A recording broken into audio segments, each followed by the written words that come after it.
warahmatullahi wabarakatuh. Perkenalkan, nama saya Putri Asaparen. Saya dari kelompok 1 akan menjelaskan hasil makalah kami yang berjudul Perencanaan Jangka Panjang atau Rencana Strategi Perpustakaan.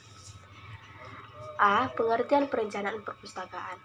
Perencanaan perpustakaan adalah suatu proses berpikir menentukan usaha-usaha yang akan dilakukan pada masa yang akan datang dalam rangka terselenggaranya perpustakaan sekolah dengan sebaik-baiknya. Berdasarkan definisi di atas, perencanaan merupakan suatu proses berpikir. Ini berarti bahwa pada waktu membuat perencanaan, guru, pustakawan, atau seluruh staf perpustakaan sekolah memikirkan sesuatu. Perencanaan merupakan titik awal berbagai aktivitas organisasi yang sangat menentukan keberhasilan organisasi. Perencanaan harus dilakukan oleh perpustakaan untuk memberikan kerangka pemersatu dan membantu untuk memperkirakan peluang-peluang. Dengan perencanaan yang baik, maka seluruh aktivitas organisasi dapat diarahkan menuju titik tujuan yang jelas. B. Perencanaan di perpustakaan. Sumber daya manusia merupakan unsur pendukung utama dalam kegiatan organisasi atau lembaga. Maju dan berkembangnya perpustakaan tergantung pada kualitas sumber daya manusia. Kebutuhan sumber daya manusia untuk perpustakaan perlu direncanakan dengan pertimbangan. Perencanaan merupakan dasar pelaksanaan aktivitas. Pimpinan perpustakaan tidak akan mampu melaksanakan fungsi manajemen dan kepemimpinan dengan baik tanpa perencanaan yang sudah ditetapkan. Perencanaan yang memadai akan memberikan petunjuk kepada pemimpin perpustakaan mengenai sistem organisasi, prosedur, dan kebijakan yang ditempuh. Kualifikasi tenaga harus menggerakkan untuk melakukan pekerjaan dan tugas-tugas pustakawan. 2. Perencanaan merupakan alat pengawasan. Pengawasan sebenarnya merupakan upaya sistematis untuk menetapkan standar prestasi sesungguhnya dengan standar yang telah ditetapkan. Dengan adanya perencanaan akan diketahui adanya penyimpangan langkah yang kemudian dapat dilakukan pengukuran signifikasi penyimpangan itu. Oleh karena itu, pengawasan harus didasarkan perencanaan. Perencanaan yang baik, jelas, lengkap, terpadu akan mampu meningkatkan efektivitas pengawasan. 3. Perencanaan yang profesional akan membawa efektivitas dan efisiensi. Dengan adanya perencanaan, seorang pemimpin perpustakaan berusaha untuk mencapai tujuan dengan biaya yang paling kecil dan menghasilkan produk atau barang jasa yang lebih besar. Oleh karena itu, dalam penyusunan berencana perlu antisipasi adanya akibat-akibat yang tidak dikehendaki dan sedapat mungkin dihindari atau setidaknya dikurangi. Saya akan melanjutkan presentasi berikut, yaitu C. Tahapan perencanaan perpustakaan, di mana tahapan perencanaan perpustakaan memiliki langkah-langkah dalam perencanaan perpustakaan. Yang pertama, penetapan visi, misi, dan tujuan, di mana visi dalam suatu perpustakaan akan berfungsi memperjelas arah perkembangan perpustakaan dan memotivasi seluruh komponen untuk arah perkembangan perpustakaan dan memotivasi seluruh komponen untuk mengambil tindakan ke arah yang benar. Yang kedua, perumusan keadaan sekarang, di mana keadaan perpustakaan harus perlu dipahami, lebih kurangnya baik kekurangan maupun kelebihannya. Yang ketiga, identifikasi kemudahan dan hambatan, di mana perlu dipahami pula kekuatan apa saja yang dimiliki perpustakaan sebagai modal untuk melakukan kegiatan. Keempat, pengembangan perencanaan. Dalam pengembangan perencanaan, dalam pelaksanaan kegiatan perpustakaan tersebut terdapat pengembangan prosedur, alat, dana, maupun tenaga karena berbagai faktor.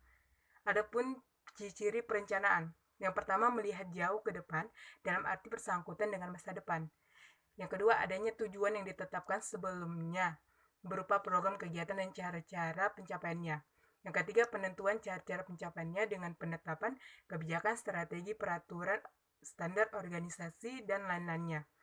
4. Adanya perhitungan, di mana perencanaan harus memiliki perhitungan seperti penggunaan sumber-sumber dana, sumber-sumber daya, waktu sesuai waktu ketetapan untuk mengatasi masalah yang dihadapi.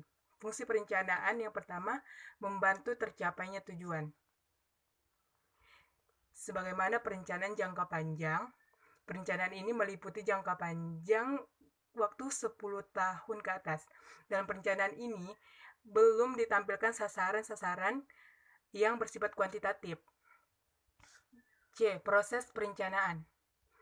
1. Mengetahui sifat-sifat dan ciri suatu perencanaan yang baik, memandang proses perencanaan sebagai rangkaian perencanaan yang harus dijawab dengan memuaskan. Ketiga, memandang proses perencanaan sebagai suatu masalah yang harus dipecahkan secara ilmiah. Assalamualaikum warahmatullahi wabarakatuh. Baiklah, saya akan menjelaskan poin D, perencanaan bidang sarana dan prasarana. Seluruh kegiatan perpustakaan akan dapat berjalan dengan baik jika memiliki perlengkapan yang memadai. Sarana dan prasarana seperti gedung atau ruang, media komunikasi, dan peralatan kantor itu perlu direncanakan sedini mungkin. Hal ini perlu diperhatikan karena kenyamanan dan kelancaran tugas juga dipengaruhi oleh penyediaan sarana dan prasarana itu.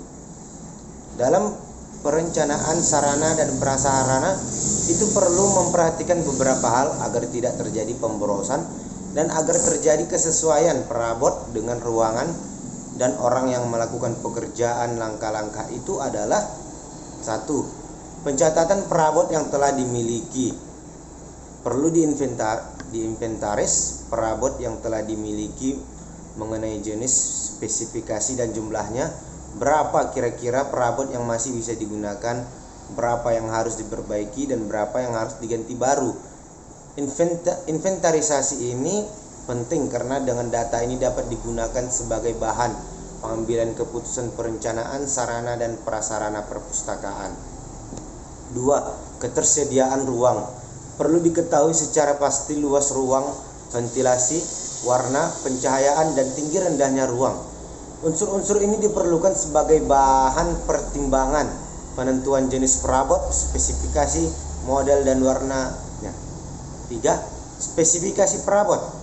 Perabot-perabot yang diperlukan perpustakaan dicatat spesifikasinya, ukuran, ciri khas, merek, bahan, warna, kemampuan, ketahanan, dan lainnya. Masalah ini perlu diperhatikan agar harmonisasi perabot dengan ruangan yang tersedia. 4. Rencana tata ruang perpustakaan. Perpustakaan sebagai lembaga informasi harus selalu mengikuti perkembangan teknologi yang terbaru dan informasi sesuai dengan kebutuhan masyarakatnya. Dengan demikian perlu difikirkan informasi dan difikirkan sistem tata ruang dengan cermat dengan sistem masa depan. Seperti masa depan itu kiranya seperti apa? Kita harus memikirkan perluasan ruangan, tetapi perlu juga direncanakan pemanfaatan teknologi seperti teknologi CD-ROM, internet, film mikro, e-journal, e-books yang berhubungan dengan elektrik dan lainnya. Sebagaimana diketahui bahwa dalam pelaksanaan kegiatan perpustakaan diperlukan kenyamanan, keselamatan, dan keamanan kerja. Manusia sebagai tenaga kerja yang berperan sebagai pendukung utama kegiatan perpustakaan janganlah sampai menanggung risiko atau efek negatif dari akibat pelaksanaan pekerjaan. Terima kasih. Assalamualaikum warahmatullahi wabarakatuh.